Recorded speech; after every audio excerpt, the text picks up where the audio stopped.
But it wasn't until I had a coffee with a new friend, literally 10 years after that whole experience, where I'm telling her, I know absolutely nothing about human trafficking, but I've experienced domestic violence, so maybe I can help. You can teach me and I can help. And when I shared my story with her, she was like, what you're telling me is trafficking. Like, you were trafficked. And now I'm sitting here with all these degrees going, how the hell? What? Wait, what? Of all people in the field that I've been working in, I should know this. And I don't know it. So if I don't know what human trafficking is, and it happened to me, and I work in the criminology, victimology, social services field, then how the hell is anyone else supposed to know about it? And how are they supposed to protect themselves and their kids? Ever feel like you suck at this job? Motherhood, I mean. Have too much anxiety and not enough patience? Too much yelling, not enough play? There's no manual, no village, no guarantees. The stakes are high. We want so badly to get it right. But this is survival mode. We're just trying to make it to bedtime. So if you're full of mom guilt, your temper scares you, you feel like you're screwing everything up, and you're afraid to admit any of those things out loud, this podcast is for you. This is Failing Motherhood. I'm Danielle Bettman, and each week we'll chat with a mom ready to be real, sharing her insecurities, her fears, her failures, and her wins. We do not have it all figured out. That's not the goal. The goal is to remind you, you are the mom your kids need. They need what you have, you are good enough, and you're not alone. I hope you pop in earbuds, somehow sneak away, and get ready to hear some hope from the trenches. You belong here, friend. We're so glad you're here. Hey, it's Danielle. I'm so glad you're here.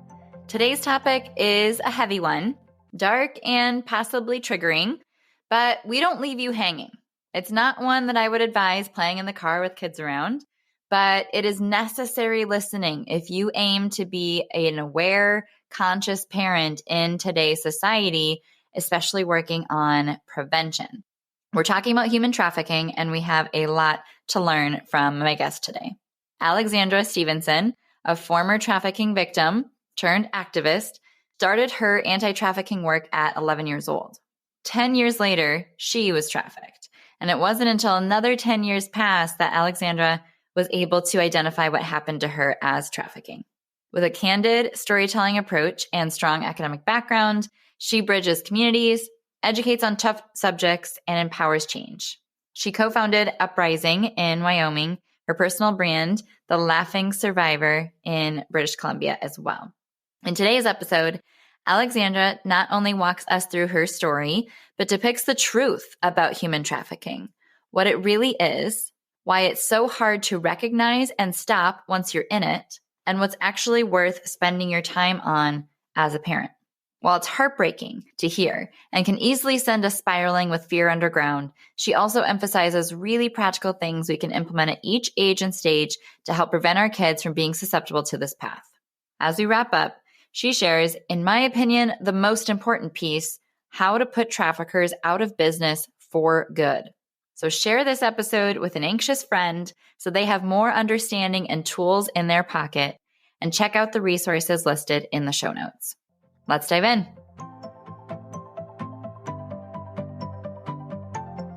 Welcome to Failing Motherhood. My name is Danielle Bettman, and on today's episode, I'm joined by Alexandra Stevenson.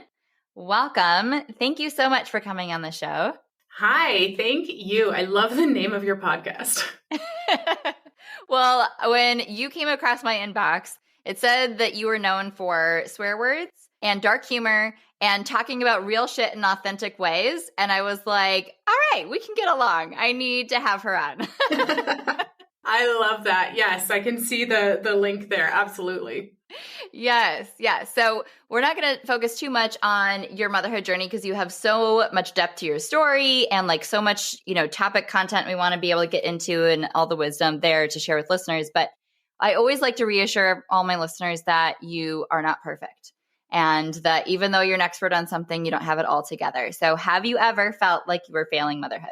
like every day, absolutely every day, yes. But when you bring this up, there's one instance that sort of flashes in my mind. And especially because how you worded it, like you're an expert in some areas, but So it was actually when we were potty training my son. And I was like, I'd done the research because I lean into research for everything. And I was like, okay, we're going to do this. We're going to do the 3-day method. They're totally naked the first day. It's going to be great. It'll be fine. I wasn't in the least bit worried about it because I don't really care about mess or anything like that. And when we started the first day, now he's never really run around without a diaper or anything at this point. So he really doesn't understand why he's bottomless, why he's naked. And so he's screaming, I don't want to be naked. Don't touch my penis. Just like having a meltdown. And I had my very own meltdown because my body, because of my trauma, which we'll talk about, my body registered him screaming that as like a major traumatic event, a sexual assault type traumatic event to him, when he was more just like, the wind is touching me and it feels weird and I don't like that. But for me, I ended up having this like 3-day meltdown. He potty trained great. He had no issues. He's like, knock wood, never had an accident. Yeah. But I just like checked out mentally. I couldn't participate. I couldn't be there. I was snappy and all of this. I don't even remember much of what happened. And it really brought me in check of like, I walked into this with so much confidence and I sucked at it. And for ways that I was absolutely not expecting to come up at all. And so that to me was just this like big, you can be as prepared as you want to be. And it could all still just not work or fall apart. And yeah, that's really what kind of came to mind, failing motherhood. That was the first instance I was like, I can't do this. Yeah. I don't know what I'm doing. This is terrible. Everything's terrible. That's such a perfect analogy for motherhood. Like as a whole, you can be as prepared as you think you want to be, and you can be so confident and be blindsided by problems you could not have possibly anticipated that humble you in ways you never also thought were possible. 100%. Yes. Well, welcome. You're in the right place. You are one of us, and we're so glad you're here to be able to have a front row seat to learn from you today. And it's really an honor for us to have you. So let's go ahead and dive in. I know that you have a story, and that story ends in like a whole bunch of accolades.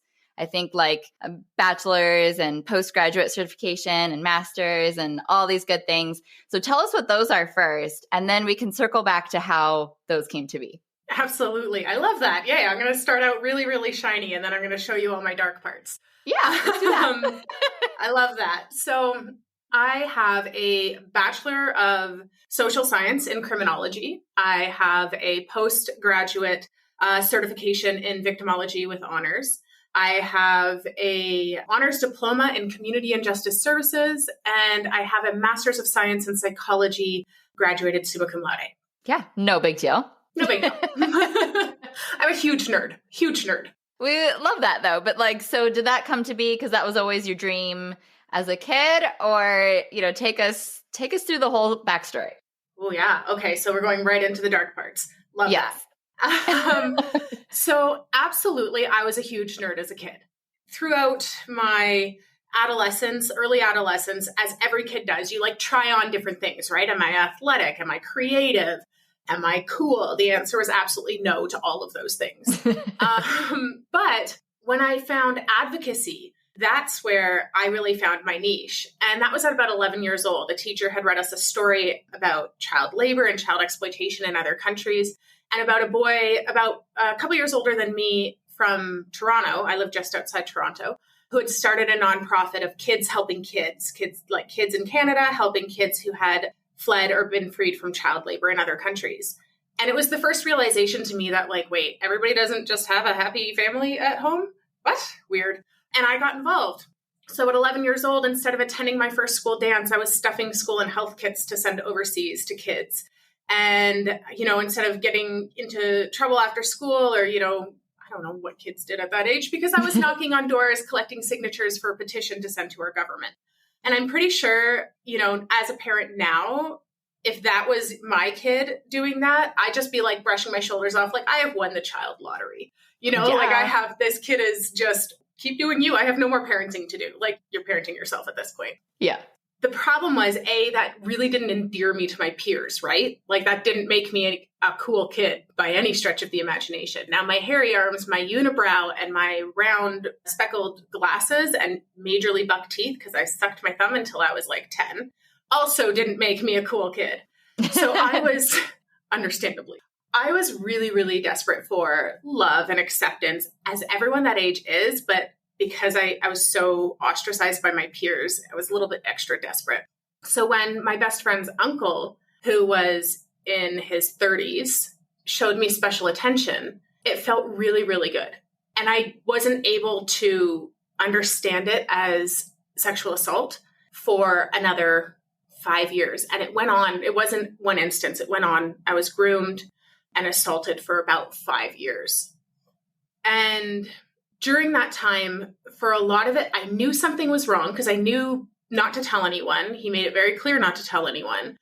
But part of me also really told myself the story that I was a mature and worldly, teenager who was so attractive that, this 30-year-old man couldn't keep his hands off me. That's the story I kept telling myself because that made me feel loved. The problem was, like I said, I also knew it wasn't okay. I was a really, really smart kid. And so even though I was trying to tell myself this story, I was also subconsciously trying to numb pain. So I started moving away from the advocacy work towards drugs. And so while I think a lot of people have heard the idea that like marijuana or weed is a gateway drug, I'd like to challenge that and suggest that for most people, it's trauma that is the gateway drug. And then for me, I started smoking weed, doing mushrooms, doing ketamine, doing ecstasy. And by the time I was 18, 19 years old, I was doing meth pretty regularly. Mm-hmm. It's always hard to be like, oh, that was just not your best choice. So a lot of people at this point usually ask, like, where were your parents, right? How did they not notice this? How did they not notice you went from being a golden child to a meth addict? Well, I was a very functional addict. So that meant I held down a job. I had graduated high school. I'd gotten pretty good grades. I didn't suddenly start wearing black eyeliner and, listening to emo music the way they do in a movie montage of, a teenage girl going down the wrong path. So I kept up appearances for the most part. And my parents were also going through a separation from, struggling with their marriage when I was in my mid-teens through till I think they separated officially when I was 19 or 20. So they obviously had their own focus. Now, at 19, I was managing a tanning salon, 2 tanning salons, doing meth in the evenings, managing tanning salons by day. And when the town drug dealer came in to my tanning salon and showed interest in me, I was like, yeah, this seems like a really good idea. It's like financially responsible. Date the person who you would normally get your drugs from. So we started dating. And it was really, really quick before he turned to me and said, we're doing more of the drugs than we're selling. We need to supplement our income. Do you want to help? And I was like, yeah, for sure. Because I thought it sort of elevated my status, right? I wasn't just the wifey. I was now a business partner, sort of. And what we did was we started out by pulling these heists. I would use my sexuality at this point, which I was very disconnected from because of the sexual abuse I had endured throughout my entire puberty and teenagehood. I'd use it to distract people. And while people were distracted, he would steal whatever he could that we could pawn. We'd, have a couple extra bucks here and there. Now, a couple of things that are worth knowing is one, our relationship was already violent. And I had already tried to break up with him and he had threatened me pretty badly. So I wasn't able to end things. And then when he suggested, my job become less ornamental and more physical, and I was like, yeah, no, I don't really want to do that. He turned around and he was like, oh, do you want everyone to know you've been stealing from them? And it became really clear right away that we were not partners. I was not in control. And from that moment on, he was in full control to the point where, one day we'd be at the strip club and I suddenly felt my feet leave the floor and I was deposited on stage and told, don't get down until you've made me some money. Or several instances waking up in skeezy motel rooms with really bad memory of what had happened. And he'd be telling me, oh God, you really need to learn to handle your liquor. You're an embarrassment. You're so lucky I love you. And I took care of you. Now, came to find out later, I'd had one drink, he'd put GHB in it, and then he'd used the time that I was unconscious or semi-conscious to take photos of me and sell those photos. So that was a whole disaster, to put it lightly. Understatement of the year. Yeah. Understatement of the year. And so we weren't actually together that long, and I ended up escaping, and I escaped by going to post-secondary education. That's a whole other story, because he came and found me about a year and a bit later, and we ended up going through a court process and all of that. I had to drop out of school when he came to find me because I had to go into hiding. He got out of jail, found me again. I was in the process of trying to go further into hiding, not really knowing if I was ever going to be free. And he ended up in an altercation in our hometown, and he died.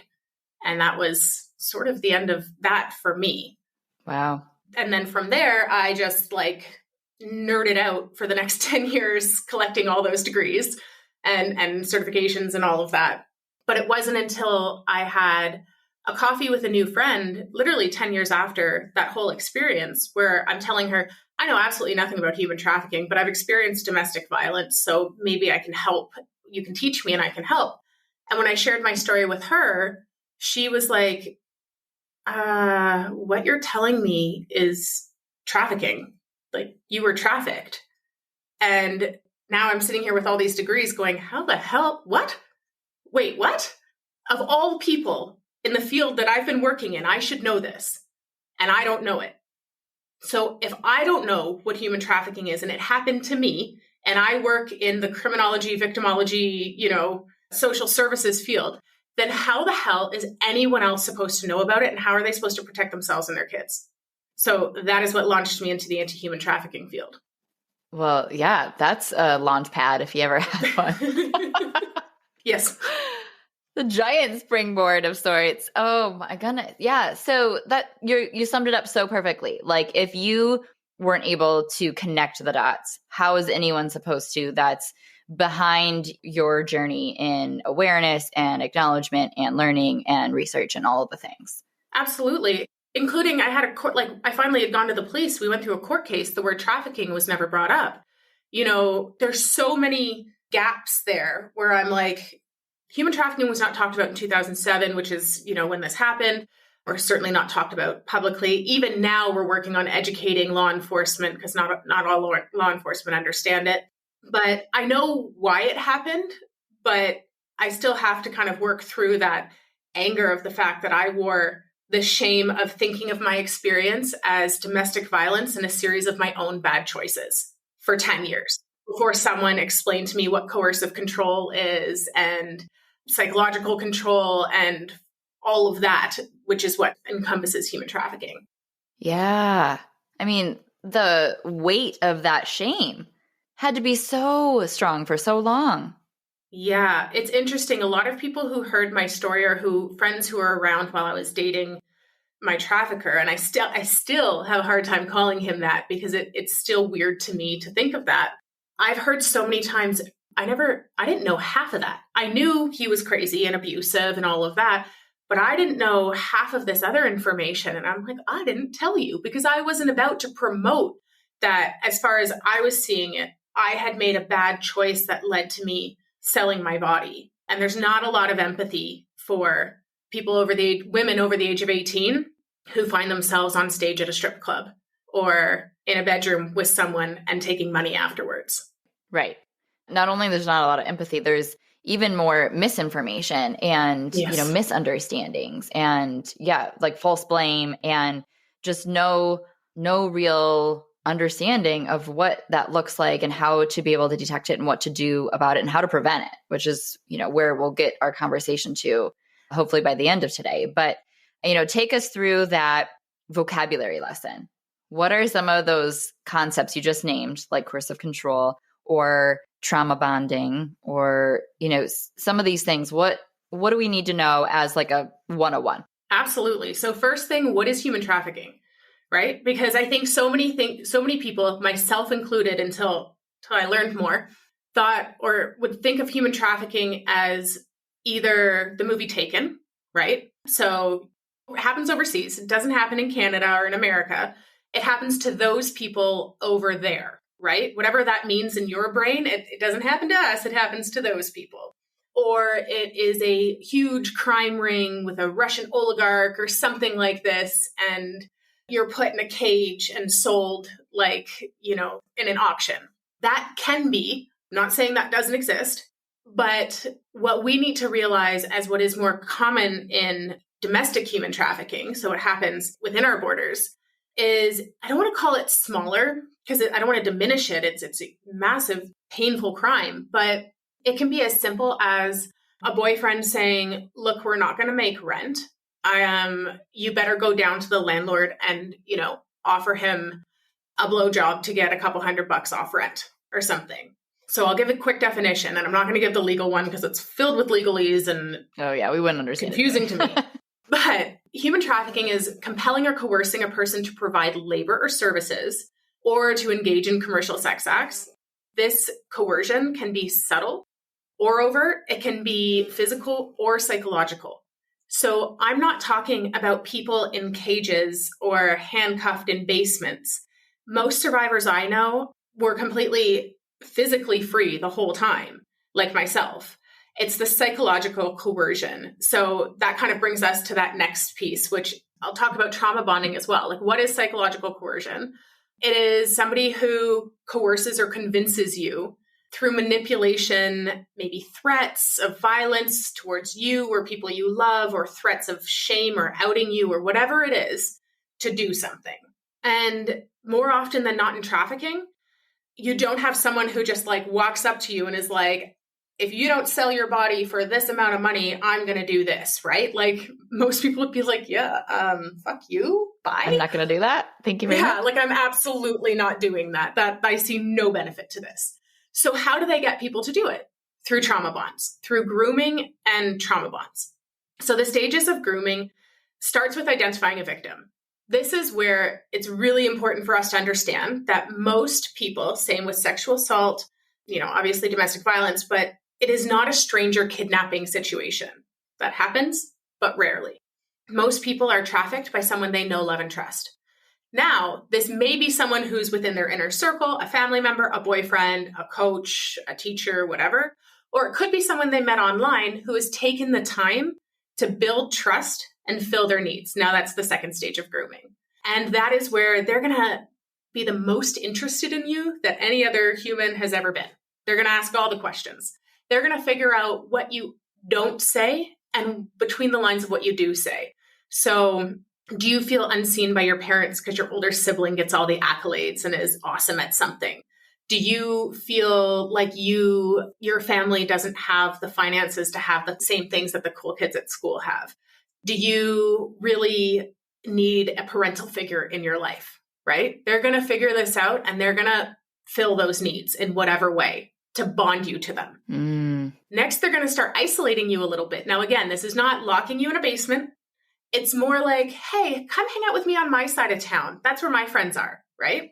Why are you always messaging your girlfriends? They don't understand you like I do. I love you. You know what? I'd really prefer if you put your phone away while we were together, right? Mm-hmm. These sorts of things. This is the isolation, psychological isolation. I'm the only one who can love you properly. I'm the only one who understands you. Then they'll flip the script. So now you're like, I'm in love, or I'm bonded to this person, or I trust them, or whatever it is. And then they'll be like, yeah, those things I gave you weren't free. Like, do you think I'm made of money? We're going to need to find a way for you to pay this back. And however they do it, they'll flip the script. And then from there, they exploit. And the reason they take the time, and that time to build trust, that can be, 5 days, it might be 5 weeks, it might be 5 months, but it is so worth it because every bit of manipulation that they employ to create that trauma bond, if you think of all the different types of manipulation as strands of rope, the more they employ, and you think of a trauma bond as a rope, the more they employ, the stronger that trauma bond is. And then that way, by the time they're like, you're going to do this, and you're like, I don't really want to, there's not really a choice. Whether it's threats of violence or, threats of I'll leave you, or you have to pay all this back, or those sexy photos we took are going to go online, whatever it is, you're not getting away. Yeah. And you don't really have the leg to stand on because they either have something that they can blackmail you with, or you've, given too many secrets that you don't want to get out, or they have the upper hand at that point. And so how does love bombing fit in? Is that, in that nurturing time? Yeah. So that's in the building trust and filling needs. That is someone who says, I love you in the first 5 minutes, right? Who takes you on your second date to an all expenses paid weekend in Mexico.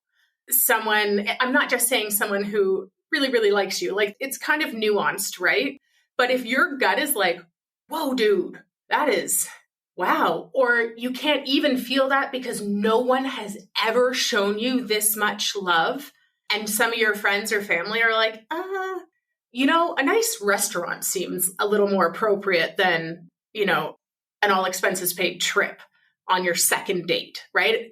People around us tend to notice before we do, especially when we're bowled over by gifts and love and attention and just feeling so good because somebody sees you. Right. And I'm sure it's hard because you're a little bit like drunk or blinded, that when family or friends want to push back and make you question it, it makes you feel like, well, this is even more evidence that they don't understand me. Yes. So I'll just, cut ties with this relationship.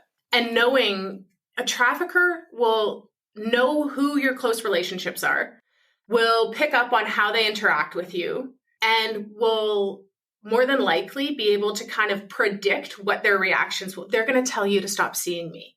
They're going to tell you should take a break. And so when the other people, the people who are close in your life, say exactly what the trafficker predicted they will, it only strengthens your bond to the trafficker. Mm-hmm. Yep. I'm like, well, of course, he told me you would say that.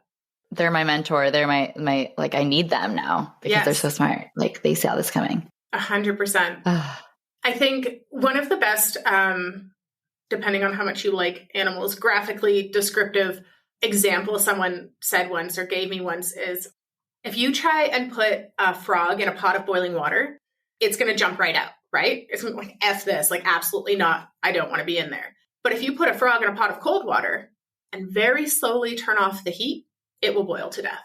Mm-hmm. And that is what the grooming process and trauma bonding and all of that is. That's why I say they don't just one day be like, yo, take your clothes off. They're like, they may, after you're intimate with them, after you guys have some sexual intimacy, be like, wow, babe, that was really, you wanted to get your nails done, huh? Oh, here's $50. Why don't you go get your nails done? They're not giving you $50 for being intimate with them, but they are connecting the act of intimacy with a financial gain at the end. It is this subtle and twisted. Yeah, that's deceptive. Yeah.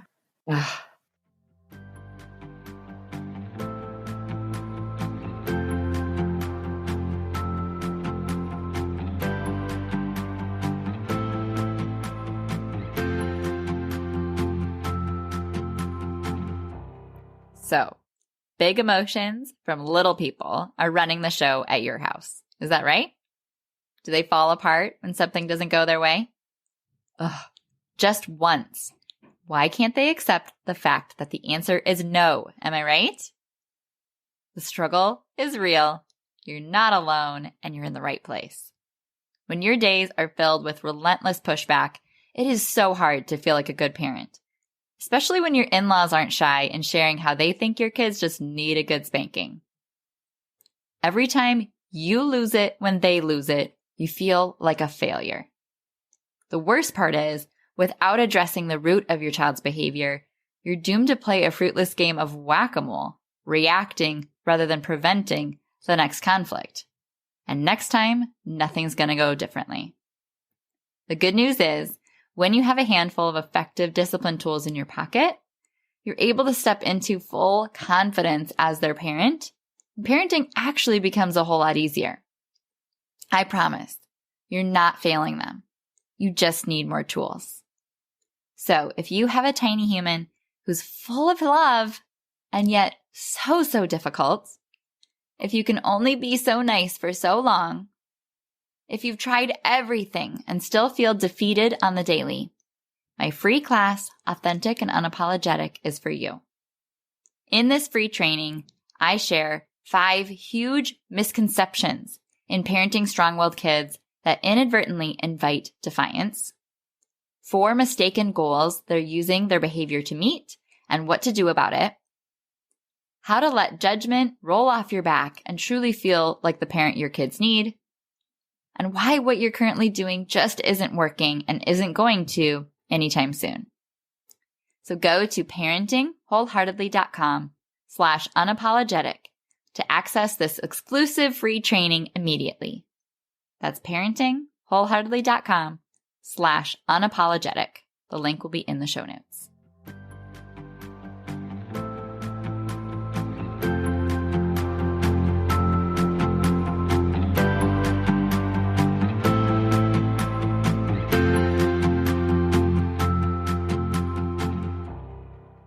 So tell me more about how you said trauma is the gateway drug. Yeah, I think trauma it's a really big topic, right? Because first of all, everyone's trauma and how they experience it is different because, my parents divorcing, it wasn't great, but I wouldn't count it as a major traumatic event in my life. But someone else, their parents splitting up, might be the most major traumatic event they've ever experienced. Mm-hmm. And I think the nuance and complication there makes so many people want to lean away from examining it too closely. So it's a lot easier to say weed is a gateway drug because weed is tangible. We know what it is. And Canada, it's legal. It's a drug that we're like, all of us can agree, weed, whatever you think about it, probably not on the same level as cocaine. Yep. Right? There is a continuum there that we all kind of have in our heads. It's maybe not exact, but it's a tangible starting point. Trauma is not really a tangible starting point. But in the research I've done in everything from examining paths into the commercial sex industry, both for people who are trafficked as well as people who claim themselves to be empowered sex workers, trauma seems to be the connecting factor through most of it. People who seem to do really, really well and then went down a negative path, if you dig, there's usually trauma that becomes that crux or that turning point. So I had to stop before I did my PhD with small children at home. It just became a little much. I understand. But I would absolutely have done my research on examining trauma as a gateway drug and whether that is, the amount of people who struggle with substance abuse issues, who struggle with emotional dysregulation issues, relationship issues, all of these things, how many of them experienced a major trauma that turned their life into where they're at now. Well, and I think that there's a huge correlation. And, I'm sure parents out there at this point in the episode are freaking out a little bit because if anything bad ever happens to our kids, then, they're destined to this life and there's no stopping it and I'll never know about it. And it sounds very scary. So yeah, this is probably the time to help shift the understanding into what can we do as parents to better understand this process so that we can not only help our kids understand it, but know what is the biggest differentiations in having someone be able to exploit our kids' vulnerabilities. Because I think you said somewhere, I've read like everything that you've done, but that everyone has vulnerabilities. It's not like we can make our kids, rock solid, impermeable, like no one will ever be able to build a relationship with them. So what can we do? What's important? Great question. So first, let me throw this out there because this is what keeps my head on working in the field that I do with small children, being like, oh my God, I'm just fucking them up for life. Is my goalposts as a parent is that I'm probably going to mess my kids up. Like, not probably, I'm going to mess my kids up, right? At some point. But if the goalposts are mess them up enough that they're funny at parties, but not so much that they're serial killers, like we've got a pretty big area there that we can work within. So that's sort of where I go with, like, every time I mess up with my kids, I'm like, that's probably not the thing that will turn them into a serial killer. So yes. we're still within the goalposts. We're good. That's good peace of mind. What are some tangible things that parents can do, right? I don't ever want to teach from a place of fear and have people walking away being like, oh my God, children come here. We're going underground. Literally, I'm going to start digging a hole. You're never allowed out. Right. It's dangerous and scary. We don't want that. There are several things parents can do.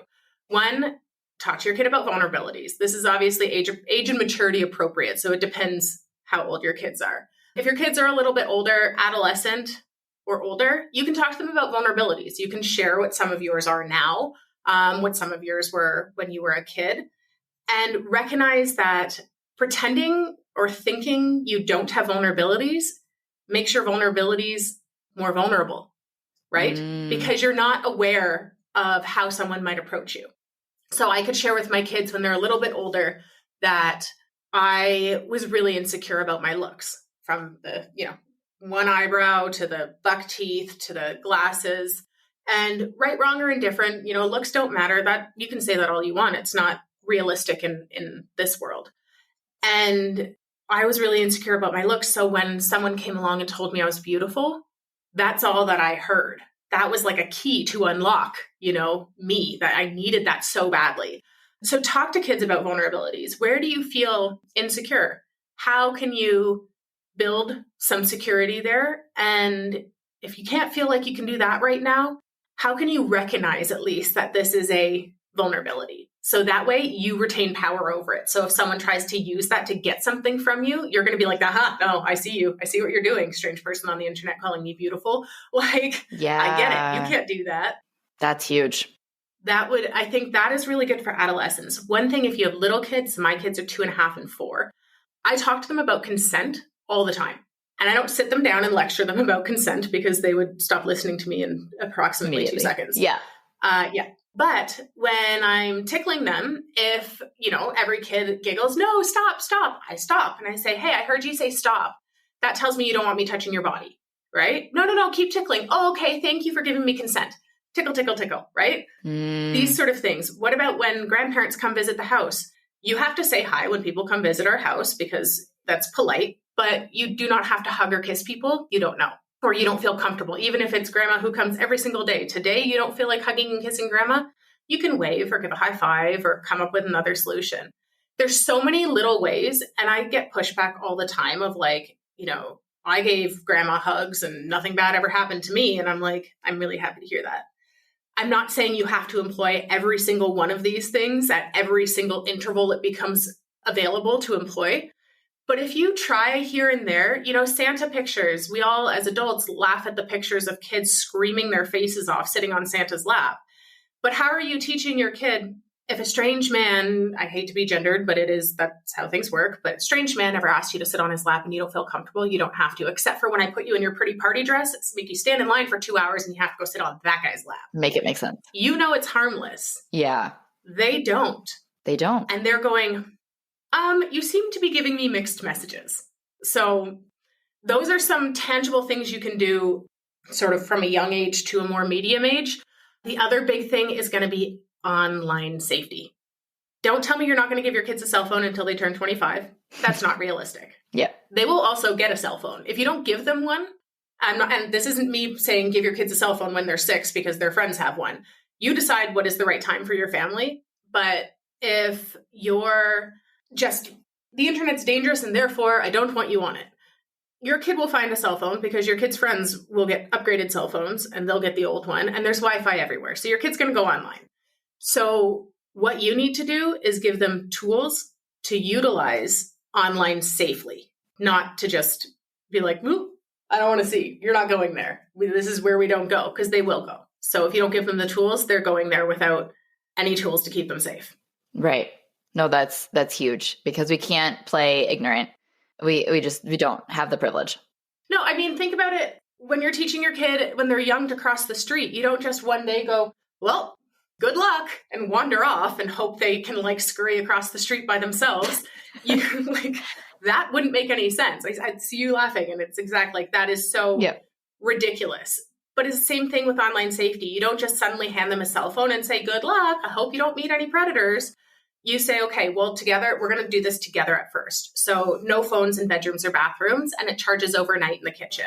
And for the first year, I will go through your phone every night. I will require all of your passwords and I will go through it every night. Be upfront because you don't want to break their trust. Right. And say, if there's anything in there that I feel uncomfortable with, we'll chat about it. And as they earn your trust, then you give them more leeway. I'm not going to go through your phone without you there anymore. We're going to go through it together now. And maybe only once every 3 months, whatever it is. However you kind of figure out those stepping stones are, do it with them. Because yes, there's tons of parental apps out there. Some of them are better than others. But at the end of the day, you are the best app. You engaging with whatever device your kid is using to access the vastness of the online world, you are the best app. Because you're teaching them at that time as well that you're there holding their hand like you would when they're crossing the street. I love that analogy. We need those visuals sometimes to just make it sink in a little bit deeper. And I feel like the internet is a street corner at like midnight in, the middle of New York City. I mean, it is the wild, wild west. So let's not kid ourselves and pretend that they're only going to, look at cupcakes and rainbows on there. Mm-hmm. Absolutely. Yeah. And, I can't remember where I heard this quote now, but I think it was from working with one of the internet crimes against children guys. And they told me, if your child has an online presence, it's not a matter of if a predator sees them, it is a matter of when. Whether that predator will reach out or not, that's not necessarily every child, but you will be seen. They will be seen by a predator. So they need to be aware of what they're posting and how to respond to inappropriate DMs and when to get you, and that they won't be in trouble if someone sends them, an unsolicited dick pic or something like that, but they do need to tell you. And if you find out about it and they haven't told you, that's a breaking of trust. I'm trusting you to use this device and to involve me in it. So let's work together. Yeah. I love that entire relationship of it being collaborative from the get-go. I think that's huge for building our kids' trust in us as well, that we do care and we are engaged and, it matters and they matter. Absolutely. That says a lot without saying a lot. Yeah. And, we didn't grow up watching our parents glued to a device. Right. And this isn't passing judgment. I'm on my phone more than I should be. Most of my work's on my phone, so it's hard not to be. But they are growing up watching and learning that this device is extremely important. And so to just hand it to them and say, good luck, you're saying, here's one of the most important tools that you've seen me use since the day you were born. And now you don't want to engage. You want to use the device. You seem to love me, but when it comes to me and the device, you're completely disconnected. Like, that doesn't make sense. If this is the thing that I see you with most, and I am the thing that you love the most, let's connect that. Let's help them understand that this is like, you've seen me use this device since you were born, and now you are bestowing upon me the same device. Let's walk through this together. Yes. So important. I love that. So circling back, what other misconceptions about this entire process do you always really want to make a point to bring truth to? If you have ever seen on TikTok or Facebook or a mom's group or wherever it is that, someone putting a zip tie on your car door means that you've been targeted by a human trafficker, it's bullshit. Okay? It's bullshit. As I've explained, I think in depth, traffickers, it's not that there's never, I always have to say this because somebody always comes after me being like, I know someone who knew someone who knew someone who was snatched off the street. And I'm like, okay, it can happen. Absolutely. Stranger kidnappings happen. Do they all lead to trafficking? No, but that's a whole other thing. Stranger kidnappings that lead to trafficking can happen. In my experience and the experience of every survivor colleague I have, it's like 1% of trafficking cases are stranger kidnappings. So if you put all your energy into focusing on how not to get kidnapped in a mall parking lot or something like that, you are missing the point entirely, and you're not protecting yourself or your kids because you're not providing the tools of how do I know if someone's approaching me, love bombing me, or approaching me by exploiting my vulnerabilities, or even not me, but my friends, or giving me things that feel really good because, yeah, I want that new pair of Nikes, but also, why is this dude giving these to me? That's a little weird. That's what you want to be focusing on. So those are probably my biggest, the thing that I always want to talk about the most is please don't share those things you see on Facebook. Wayfair was not selling children in cabinets.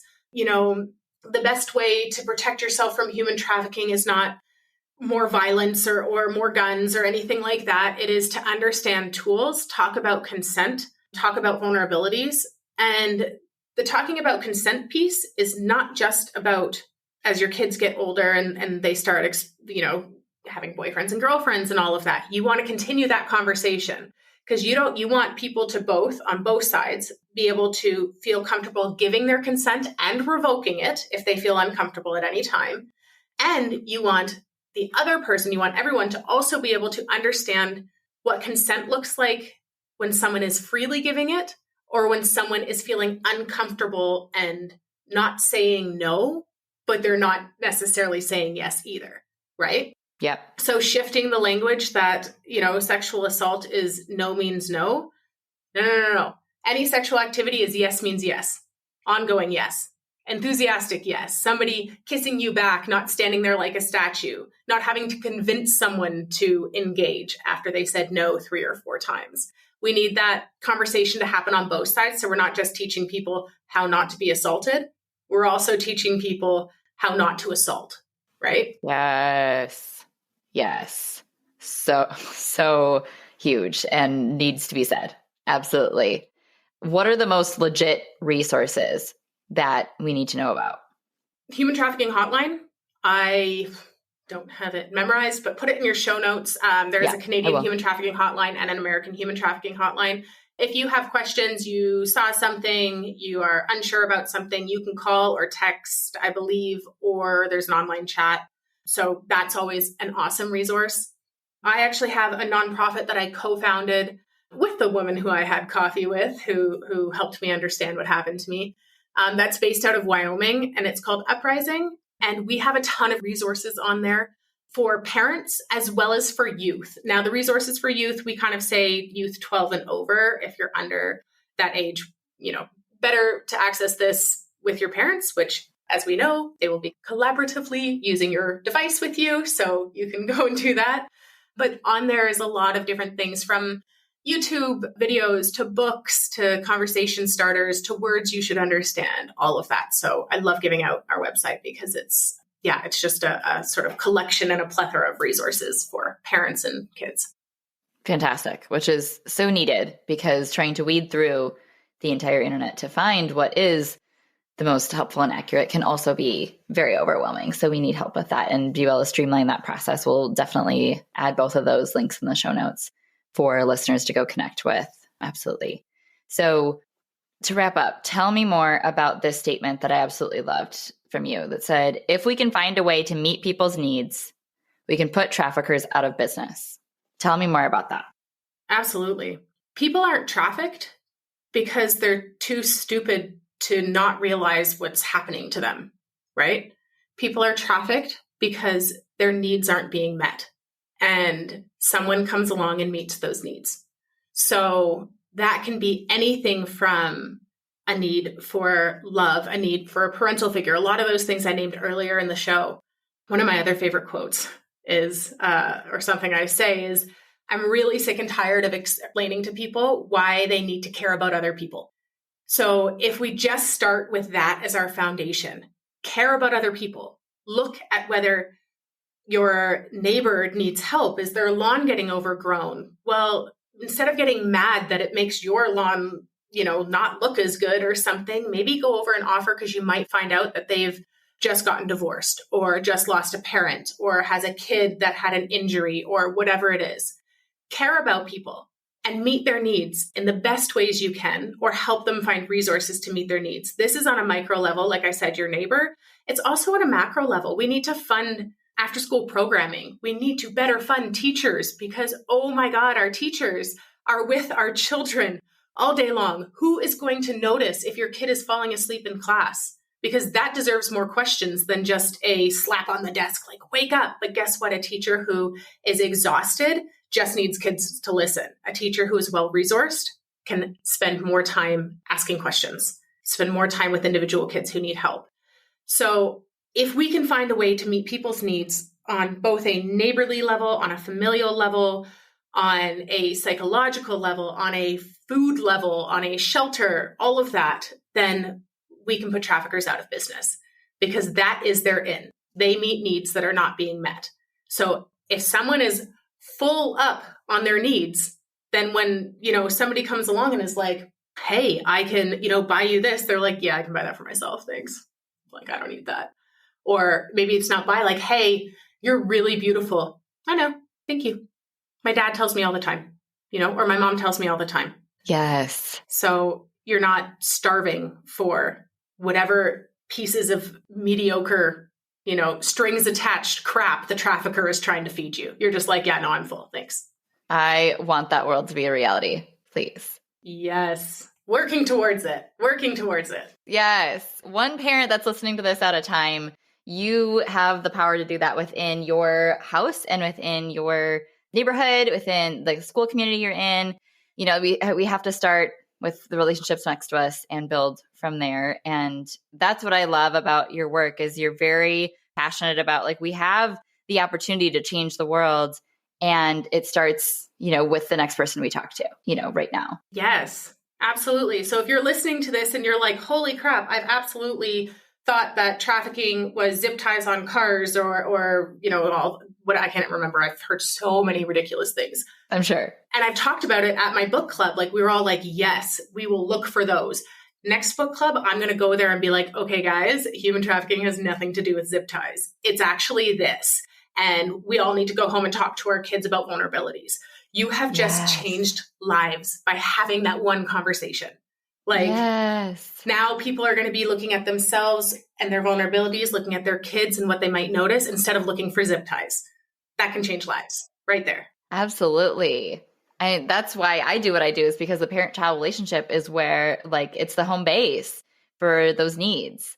And, when we can really, and even if and when, there's a divorce, or there's, a chronic illness, or there's something else that happens that's outside of our control. If we as the parent can be super, super responsive and mindful of continuing to provide, coping strategies and a support system and, collaborating with our kids in a really ongoing close relationship, we have the power to keep them resilient by meeting those needs over time, that need for the belonging, that need for that attention. It's not met otherwise in the way that we can meet it for our kids.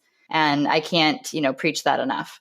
Absolutely. And then you stay within the goalposts of funny at parties, not a serial killer.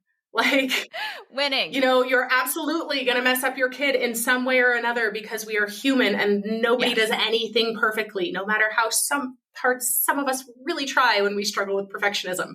But we do not. So then your kid can complain about that time mom forgot them at school once, but it wasn't something that was ongoing. Or dad, tried to do their hair and it didn't go super well. Or, whatever, dad burnt their food and mom doesn't know how to cook. Like, all of these things are things that are a reality for so many of us because we're juggling so many things in this day and age.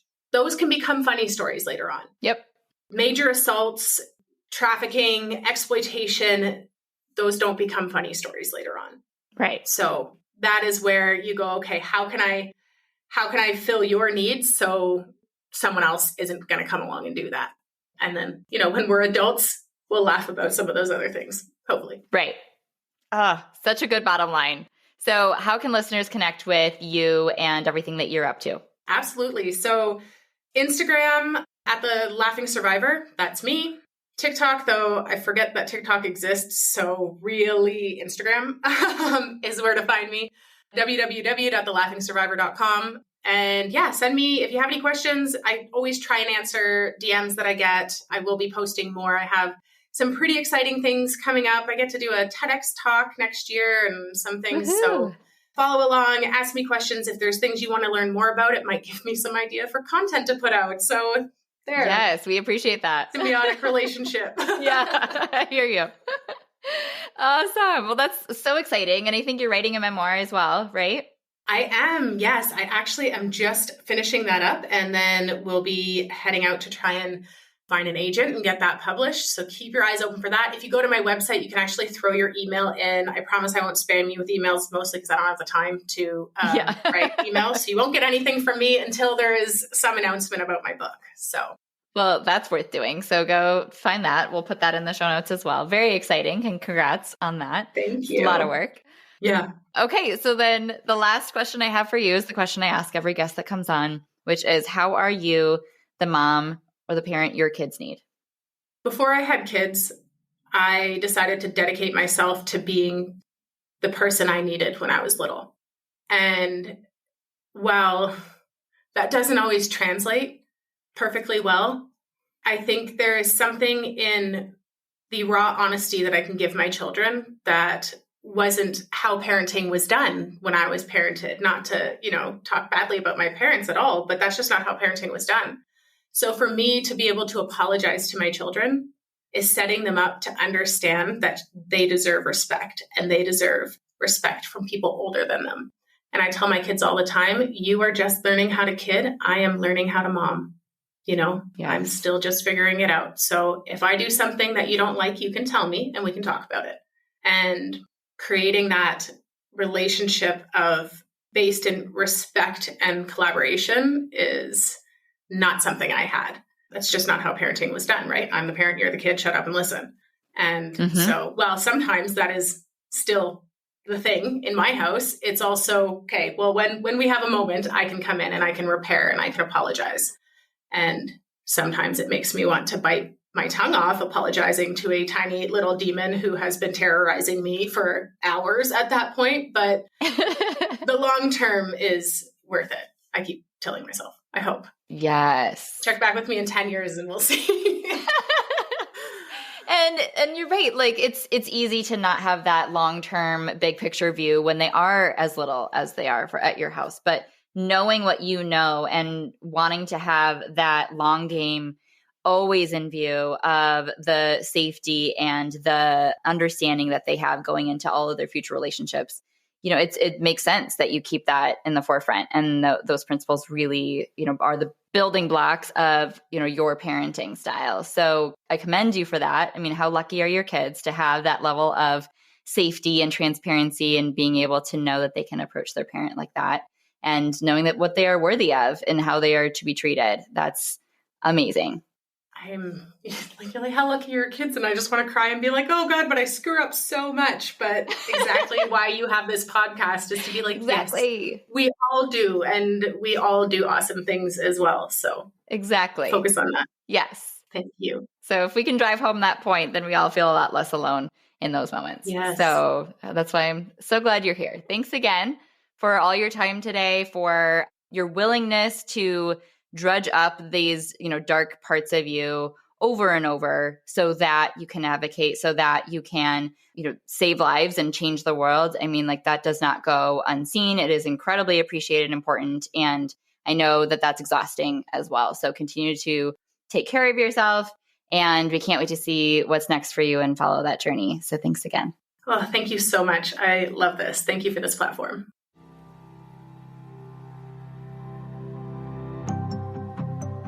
Thank you so much for tuning into this episode of Failing Motherhood. Your kids are so lucky to have you. If you loved this episode, take a screenshot right now and share it in your Instagram stories and tag me.